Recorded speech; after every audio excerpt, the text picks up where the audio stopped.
Hello, everybody. How are you guys? It's time for another San Diego based video, and this one is the 5 worst mailboxes you'll find in San Diego. Now, the U.S. mail is not as busy as it was when I was a kid. A lot of people, of course, are texting and emailing and not sending as many letters. But there still is regular mail, what a lot of people call snail mail, and the mailbox becomes important to get it right, get it so that it's not floating all over the neighborhood or the office. So pick the right one. Avoid these 5. Now, the first one is the miniature golf style of mailbox. This is a mailbox where the mailbox itself is part of a miniature golf course that is laid out throughout your yard. And the idea being that if it becomes a fun thing to do, a part of a fun activity, then the mailbox itself will attract, based on its aura, a fun type of communication. A letter from a funny uncle, or good news, maybe even just good news mail that will improve your life, like a letter from the lottery that you have good news coming. So that is the miniature golf style mailbox. Look, if you have to install a $45,000 miniature golf course just to improve the aura of your mailbox, that's going to be way too much money. That's a no for me. Now, number 2 is the Aurora Borealis mailbox. These are mailboxes that have a star or space design, and one of the most common ones is a spaceship that is built into the landscaping at the end of your driveway, and the mail person is to drop the mail into a slot that purports to transport it into a time-space continuum into your kitchen. So the mail would go directly from this spaceship-looking apparatus right into your kitchen. The technology is there and it does work, but there are occasions where it doesn't. And so, look, if you can go without your junk mail, that's no big deal. But let's say it's a letter from a person that you've been pursuing romantically for years, 20, 30 years, and they finally vote with a yes by sending you a nice letter that is probably on some custom stationery, and they used a quill pen to sign their name. Well, this is a special kind of mail. So if it's lost in space, if it doesn't get through the transporter properly, then you're not going to get the message, and your life is effectively ruined. You're going to be stuck dating the waitress from the Waffle House that has been serving you pancakes and eggs for the last 20 years, who has displayed interest in you, but for some reason you never felt that chemistry and have been blowing them off. Well, that might be your only option now. So that's a mailbox I'm going to tell you to avoid.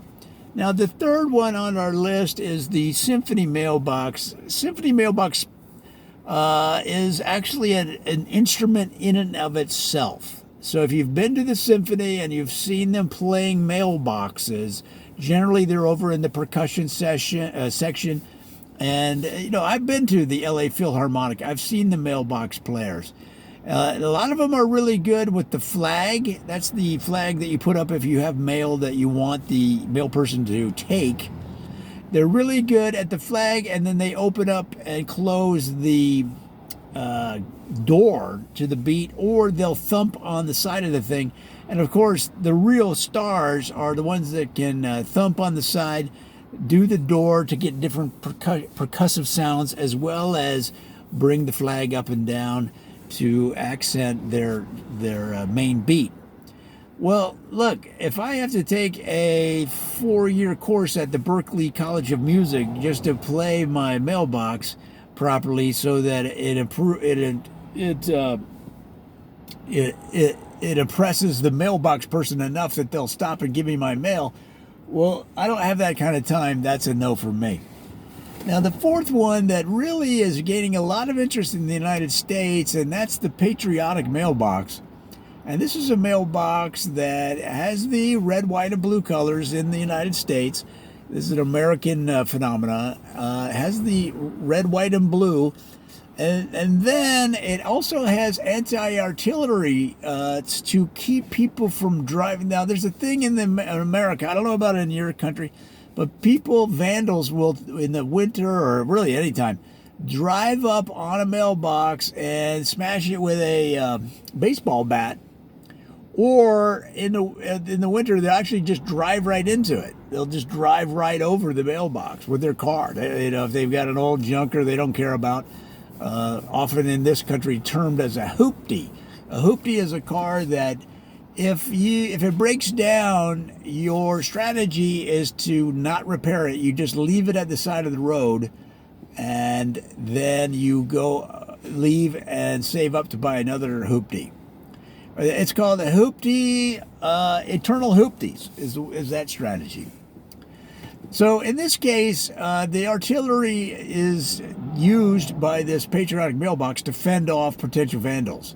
Now, it uses artificial intelligence to determine if a baddie is in the vector, and once it senses with its onboard scope that you are a baddie, it commences to open fire.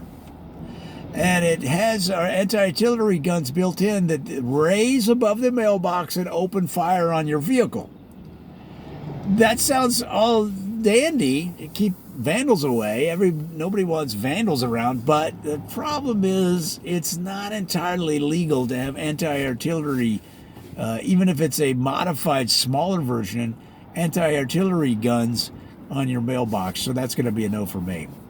And the fifth one is down the hill mailboxes. Down the hill mailboxes are made to accommodate people on steep streets. So if you live on a mountain, if you live on a hill, if you live on the side of if you live on a roof, if you live on somebody's roof, it's difficult sometimes to, especially in winter when the ice hits the road, hits the sidewalk. A lot of times it's difficult to get out to the mailbox to collect the mail. It's just too dangerous.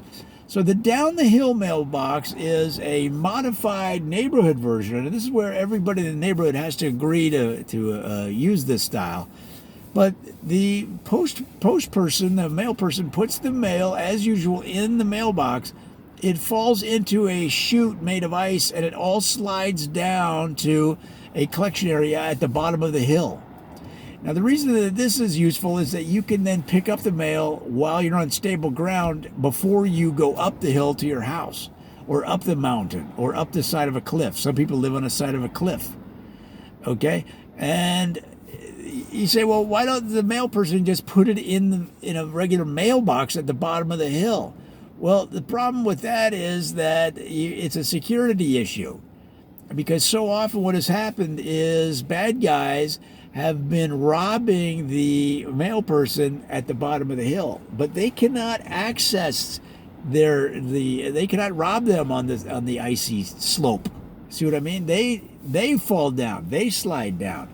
And when they slide down, if a bad person tries to rob a mail truck or a mail vehicle, what happens is they end up sliding down the ice themselves. The baddies slide down the ice themselves to the bottom of the hill, and all the cops do is sit at the bottom laughing and collect them, knock them over the head, throw the cuffs on them, and put them back in the back of the paddy wagon. That's why they have that system where the mail just slides down right into the collecting areas where you can pick up your mail. Well, that sounds good. However, I really find it way too much trouble, to be honest with you.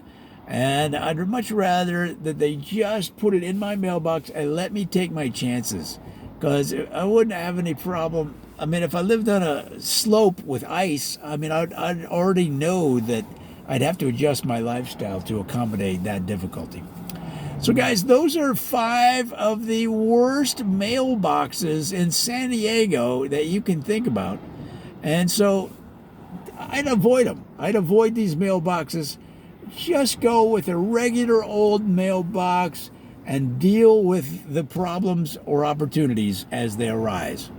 Again, this has been a parody video. I just made up all that stuff off the top of my head. I hope you enjoyed it. But if you did, or if you hated it, let us know. Come on, communicate so that the entire community can learn and we can all grow together. Thanks.